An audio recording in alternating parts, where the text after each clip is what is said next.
ఉత్కంఠ వీడింది. IAS, ఐపీఎస్ల కేటాయింపులపై ఎవరెటు వెళ్తారనే tension కు check పడింది. ఏ రాష్ట్రంలోని అధికారులు ఆ రాష్ట్రంలోనే ఉండటంతో కేటాయింపులపై సంతృప్తి వ్యక్తం చేశారు సీఎం కేసీఆర్. అయితే కొందరు కీలక అధికారుల మార్పిడికి మాత్రం అవసరమైతే ఏపీ సీఎంతోనూ భేటీ అయ్యేందుకు సీఎం రెడీ అవుతున్నట్లు తెలుస్తోంది.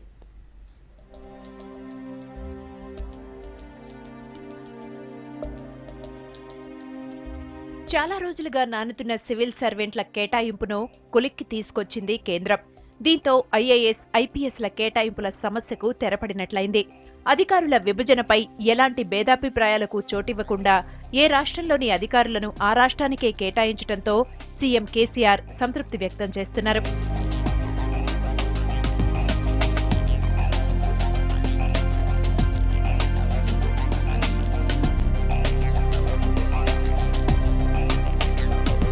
రాష్ట్ర విభజన జరిగినప్పటి నుంచి చర్చనీయాంశంగా ఉన్న అధికారుల విభజన అటు కేంద్రం, ఇటు రెండు తెలుగు రాష్ట్రాల ప్రభుత్వాల చొరవతో కొలిక్కొచ్చింది. గతంలో సీఎం కేసీఆర్, ఏపీ సీఎం చంద్రబాబుతో జరిపిన చర్చల్లో అధికారుల విభజన కూడా ఒకటి. చర్చల్లో భాగంగా తమ అధికారులు తమకే వచ్చేలా చూడాలని చంద్రబాబును కోరారు సీఎం కేసీఆర్. దీనికి ఏపీ సీఎం సానుకూలంగా స్పందించారు.